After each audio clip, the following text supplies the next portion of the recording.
Hello, my dear students. Today we are going to do our part third of this flow chart. Okay. So in part two we have seen that let us recap that. Poverty as a challenge हमने पढ़ा था ना, और इसके explanatory notes पढ़े थे हमने. Poverty, what is poverty, क्या होती है, टू टिपिकल कॉजेज देखे थे पोवर्टी के हमने. उसके बाद देखा था poverty has both dimensions, economically and social. उसके बाद सोशल एक्सक्लूजन, वर्नरेबिलिटी. उसके बाद poverty line, estimates of poverty हो गया. और उसके बाद inequality of incomes with in a family और इंटरस्टेट डिसैबिलिटी. और हम यहीं पर थे. अब हम यहाँ से शुरू करेंगे अपना part third. So let us start without wasting any time. Okay. So सबसे पुअरेस्ट स्टेट किसे माना जाता है इंडिया में? उसमें आता है सबसे पहले बिहार, उसके बाद आता है Orissa. Continue to be two poor states in every ratio of 33.7 and 32.6% respectively. यानी कि ये दोनों बिहार और उड़ीसा कंटिन्यूसली, यानी कि इनकी गरीबी कभी कम हुई नहीं. ये पुअर ही स्टेट रहे ये दोनों, चाहे वो रेशियो 33.7 हो या फिर 32.6% हो. और urban poverty is high in Odisha. जो अर्बन पॉवर्टी है, अर्बन यानी कि रूरल यानी कि गांव, और अर्बन यानी कि शहर में जो पॉवर्टी है, उड़ीसा, मध्य प्रदेश, उसके बाद बिहार, उत्तर प्रदेश, यहाँ तक ख़त्म हो जाता है. यहाँ पर है सारी अर्बन पॉवर्टी यानी कि शहरों में. अब यहाँ शुरू करो केरला में. Kerala, Maharashtra, Andhra Pradesh, Tamil Nadu, Gujarat, West Bengal so a decline in poverty. ये जो अभी मैंने फुल स्टॉप के बाद वाले नाम लिए ना, इसमें केरला, महाराष्ट्र, आंध्र प्रदेश, तमिलनाडु, गुजरात और वेस्ट बंगाल, ये सब ने पॉवर्टी को हरा के अपनी स्टेट को पॉवर्टी फ्री किया है. फाइन.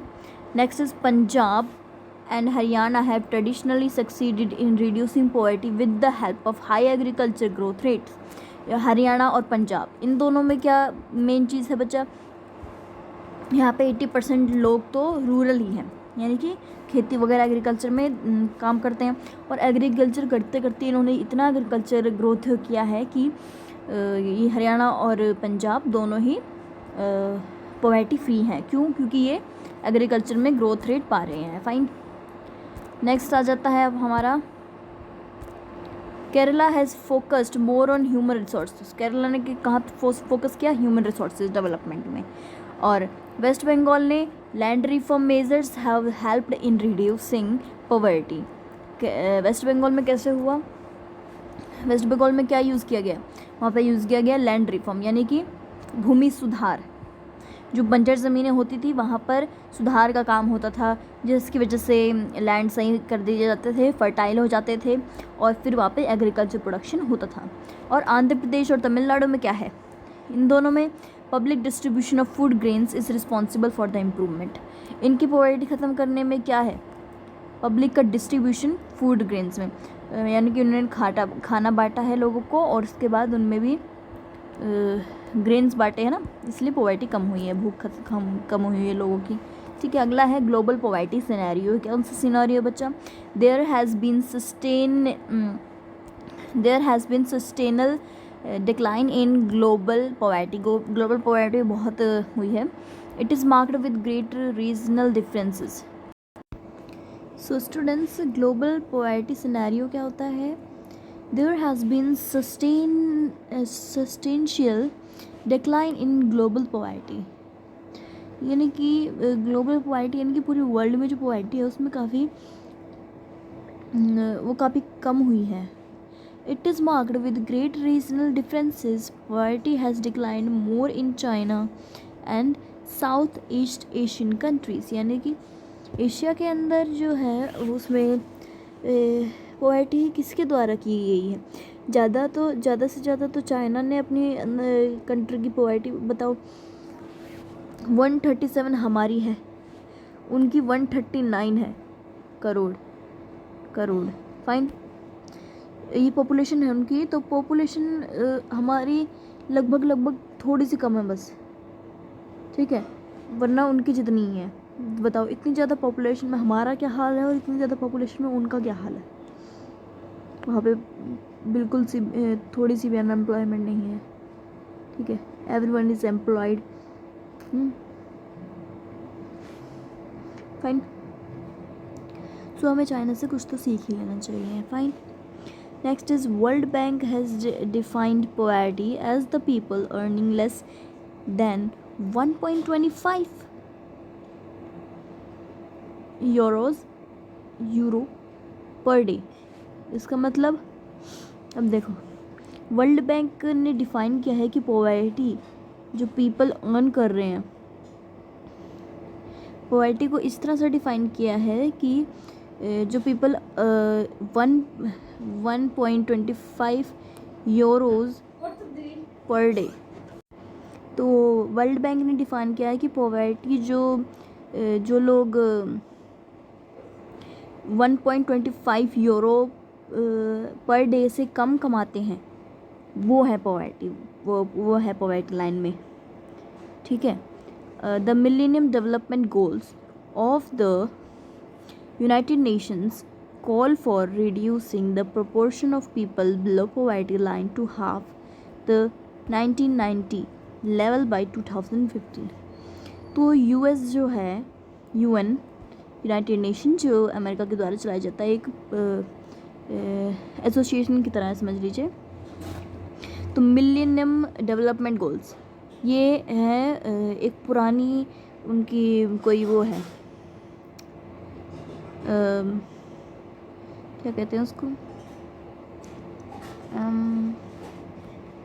एक तरीके से मिशन है, जैसे अभी चल रहा है उनका कि हम 2030 तक, कौन सा है वो, सस्टेनेबल डेवलपमेंट गोल्स, SDG चल रहा है, और ये है MDG, मिलेनियम डेवलपमेंट गोल्स। तो जो SDG है उसमें कितने गोल्स हैं, उसमें 17 गोल्स हैं बच्चा, जिसमें सबसे पहले आता है नो पॉवर्टी। आप कभी पढ़ के देखना, एक बार गूगल सर्च कर लेना, एटलीस्ट 17 गोल्स आते हैं उसमें, नो पॉवर्टी, ज़ीरो हंगर, और भी कई सारे हैं। फाइन। और तो इसी SDG की तरह ही है ये MDG, यानी कि मिलेनियम डेवलपमेंट गोल्स, जो UN ने चलाए थे 1990 से लेकर 2015 तक, गरीबी कम करने के लिए, गरीबी लाइन से लोगों को आगे ले जाने के लिए। नेक्स्ट इज क्या क्या कॉजेज़ होते हैं पॉवर्टी के। There are a number of causes for the wide spread poverty in India. India में जो वाइड स्प्रेड पॉवर्टी है, जो काफ़ी दूर दूर तक फैली हुई है इंडिया में, उसके कई सारे बहुत ज़्यादा कॉजेज़ हैं। जैसे कि one historical reason is the low level of economic development under the British colonial administration. Economic development नहीं हुई कब, ब्रिटिश टाइम में, जब कॉलोनियल एडमिनिस्ट्रेशन हमारे कंट्री में, जब हम गुलाम थे उसके। तो पहला क्या है, rapid growth of population particularly among the poor is considered as major cause of Indian poverty. India की पॉवर्टी का क्या है, एक तो रैपिड ग्रोथ हो रही पॉपुलेशन की, पॉपुलेशन कम होने की बजाय बढ़ती चली जा रही है, ठीक है। तो देखो बच्चा, 1999 में है 96 करोड़, इतनी थी, 99 है शायद, 96 होगी, ठीक है, 1999 में, और अब आ गया है 2020, ठीक है। तो इतने में 137 करोड़ आबादी बढ़ गई है कंट्री की। बताओ, अब इतनी ज़्यादा आबादी बढ़ गई है तो कुछ खाने को भी तो चाहिए, कमाने को चाहिए।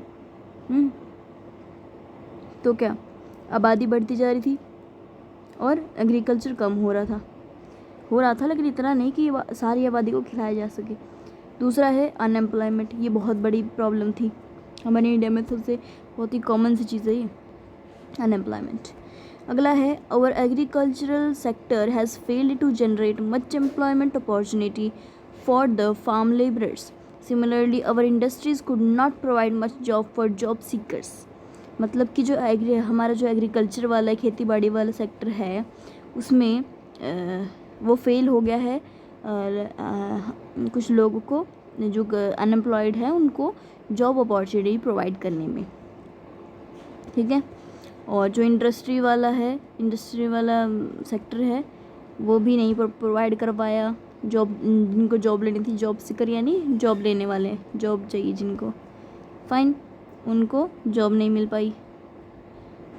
Okay, next is one of the major causes of poverty is the unequal distribution of land and other resources. ये जो अनइक्वली डिस्ट्रीब्यूशन होता है लैंड्स का और अदर रिसोर्सेज का, वो भी एक बड़ी प्रॉब्लम है, ठीक है। Various land reforms measures introduced after independence could not improve the life of millions of rural poor because of their poor implementations। अब जो तरह तरह के लैंड रिफॉर्म यानी कि ज़मीन सुधारने का काम जो करवाते थे, सरकार करवाती थी ना, उससे कुछ लोगों को तो कुछ जगहों पे तो फ़ायदा हो जाता था, लेकिन कुछ में तो एकदम ज़मीन बंजर हो जाती थी, बिल्कुल उस पर कुछ भी करना बेकार था, फाइन। तो इससे क्या हुआ, could not improve the life of millions of rural यानी गांव वाले लोगों की लाइफ इम्प्रूव नहीं हो पाई, मिलियंस की यानी कि लाखों। Next is because of the poor implementation, यानी कि उन्होंने कम खर्चा किया, ये भी एक बड़ी प्रॉब्लम भाई, खर्च नहीं करेंगे तो पाओगे कहाँ से, ठीक है। नेक्स्ट आ जाता है बच्चा आपका social factors. People in India including the very poor, गरीब से गरीब। अब देखना आप, गरीब से गरीब आदमी है वो अपनी शादी में, अपने बच्चों की शादी में और फेस्टिवल्स वगैरह में पैसे तो खूब लगाते हैं, चाहे वो कितने भी गरीब हो, कहीं ना कहीं से इकट्ठा करके रखते हैं, और जितने पैसे होते हैं वो सब अपनी बच्चों की शादियों में और फेस्टिवल्स वगैरह में सेलिब्रेट करने में लगा देते हैं, और बाद में वो हो जाते हैं पुअर। सो जो poor people hardly have any savings, और शादी वगैरह फेस्टिवल वगैरह में पैसे लगाने के बाद बहुत मुश्किल से उनके पास कुछ पैसे होती हैं, सेविंग्स यानी कि जो पैसे बचाते हैं ना, वो बहुत मुश्किल से होते हैं। They are this force to होरो, अब नहीं होरो नहीं बोरो, और इसी वजह से उनको कर्ज लेना पड़ता है, और कर्ज अब चुका नहीं पाते हैं, चुकाने के लिए भी तो कुछ चाहिए ना। अगला है अनेबल टू पे बिकॉज ऑफ पॉवर्टी, और अब उसको पे भी नहीं कर सकते, कैसे, गरीबी इतनी है। They became victims of independence, ठीक है, ये विक्टिम बन जाते हैं गरीबी के। Joint family system has prevented people from doing hard work, और जो जॉइंट फैमिली वाला काम होता है उसमें से लोग फिर हार्ड वर्क भी नहीं करते हैं एम्प्लॉयमेंट पाने के लिए। नेक्स्ट इज बच्चा steps taken by the government क्या क्या स्टेप्स लिए हैं पॉवर्टी हटाने के लिए कंट्री में से, वो भी देखते हैं। Our government strategy to poverty reduction has been two fold. One programme यानी दो हुए हैं, promotion of economic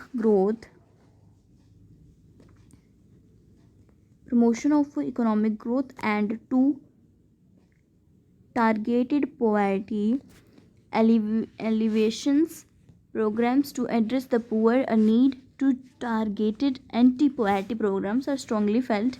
Some of them are given below. यानी कि जितने भी एंटी पोवर्टी प्रोग्राम्स किए गए हैं वो सब यहाँ पे नीचे हमें दिए गए हैं। पहला है प्राइम मिनिस्टर रोजगार योजना PMRY, ये याद रखना बच्चों। और the aim of this programme which was started, कब स्टार्ट हुआ, 1993 में, this is very important, was to create self-employment opportunities for educated unemployed youth in rural areas and small towns। जो एजुकेटेड होते थे और अनएम्प्लॉयड होते थे उनको सेल्फ जॉब अपॉर्चुनिटीज़ देने के लिए ये स्कीम लेके आई गई थी, ताकि इससे, कौन सी स्कीम है ये, PMRY यानी कि प्राइम मिनिस्टर रोजगार योजना, कब लाई गई थी, 1993 में, fine. Next is rural employment generation programme, ये भी नाम है उसका, REGP। तो REGP वॉज लॉन्च्ड इन 1995 में हुई थी, ये 1993 में, to create self employment opportunity and rural area यानी गाँव में एम्प्लॉयमेंट पहुँचाने के लिए, अपॉर्चुनिटी देने के लिए ये किया गया था, ठीक है, ये स्कीम लगाई गई थी। नेक्स्ट है स्वर्ण जयंती ग्राम स्वरोजगार योजना SGSY। अब इसमें क्या है, SGSY वॉज स्टार्टेड इन 1999। ये 1919 में हुआ था, पहला क्या कौन सा हुआ था 1993 में, दूसरा हुआ 1995 में, अब ये तीसरा हो रहा है 1999 में। The programme aims to bring the assisted poor families above the poverty line. इस प्रोग्राम का क्या मकसद था, ऐसे तो सबका मकसद यही है कि इनको गरीबी से दूर ले जाना, ठीक है, लेकिन सबका पढ़ना है, ठीक है। और इनका एम था कि लोगों को पॉवर्टी लाइन से ऊपर लेके आना, अबव पॉवर्टी लाइन बनाना उन्हें, ठीक है।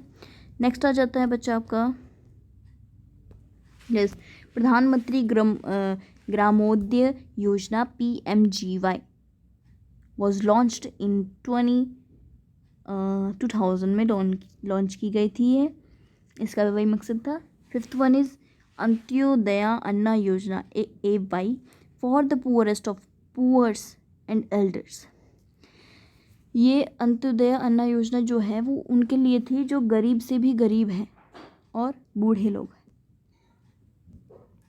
नेक्स्ट आता है बच्चा आपका National Food for Work Programme NFWP was launched in 2004 में किया गया था, ठीक है। National Rural Employment Guarantee Act NREGA, जिसे हम मनरेगा भी कहते हैं, फाइन। नेक्स्ट इज ये कब लॉन्च हुआ था, सितंबर 2005। अगला आता है the act provides 100 days assured employment every year. हर साल में ये प्रोवाइड करती है 100 days की एम्प्लॉयमेंट हर साल, ठीक है। उसके बाद to every rural household to 200 district, 200 district में हर हाउस होल्ड में हो जाती है। Next is challenges ahead. कौन से चैलेंजेस है भाई पॉवर्टी के, ये भी देखते हैं बच्चा। तो poverty has declined in India में अगर पॉवर्टी अगर ख़त्म हो जाती है, poverty reduction remains India's most compelling challenge. ये बहुत बड़ा चैलेंज है इंडिया के लिए कि अगर पॉवर्टी ख़त्म नहीं हो पाई तो इससे बहुत बड़ा नुकसान हो सकता है। अब कैसा नुकसान,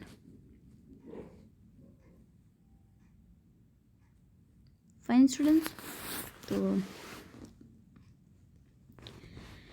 we will have to do something special to fight regional disparities के लिए भी हमें बहुत ज़्यादा फाइट करना पड़ेगा अगेंस्ट उसकी। we must broaden the definition of poverty from a minimum subsistence level of living to a reasonable level of living। यानी कि हमें पॉवर्टी की डेफिनेशन को ही बदल देना है कि मिनिमम। ओके स्टूडेंट्स, सो हमें क्या करना है, ये जो डेफिनेशन है पॉवर्टी की, जैसे मिनिमम सब्सिस्टेंस से लेकर हमें उसे कौन से लेवल तक लेके जाना है, रीजनेबल लेवल ऑफ लिविंग तक, ठीक है। अगला है बिगर चैलेंजेस बिफोर अस आर। कौन से बड़े चैलेंजेस, प्रोवाइडिंग हेल्थ केयर। सबसे पहले तो प्रोवाइडिंग हेल्थ केयर, जब भी हम लोगों को बचा पाएंगे। Next is the education is very important, बच्चे तभी तो जाके वो आगे जाके एम्प्लॉयड हो पाएंगे। नेक्स्ट इज जॉब सिक्योरिटी, यानी कि सबको जॉब मिलेगी, ऐसी guarantee for all, fine. Next आ जाता है in our daily life we see poverty all around us. हमारी डेली लाइफ में हम देखते हैं कि हर तरफ पॉवर्टी है, कहाँ पॉवर्टी नहीं है, ठीक है। They could be landless labourers in villages. गांव में जो बिना ज़मीन वाले मजदूर होते हैं, जो दूसरों की ज़मीन पे काम करते हैं, वो भी तो एक तरीके की पॉवर्टी झेल रहे हैं। Next is people living in overcrowded jhuggis you know like Dharavi. It's India's world first slums, ठीक है। तो इन सिटीज़ झुग्गीज़ में रहते हैं जो ये लोग, ओवर क्राउडेड, यानी कि बहुत ज़्यादा। धारावाहिक को अगर आप देखोगे ना, अंदर जाके देखोगे तो बहुत बुरी हालत हो जाएगा, आपका जीना मुश्किल हो जाएगा वहाँ पे, और वहाँ पे तब भी लोग रहते हैं, fine.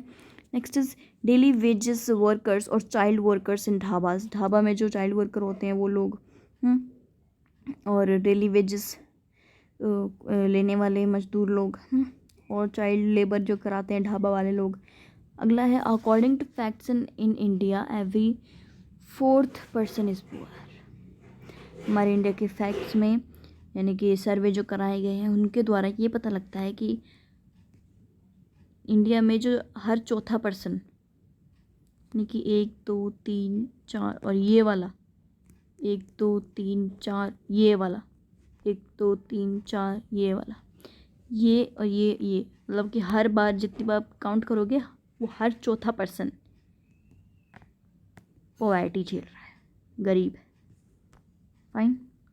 So this was our chapter, and at last I would like to say you the chapter is complete now, and thank you so much for watching my video, and please like, share and subscribe my channel so that you can get my new videos. Okay, bye bye for now everyone.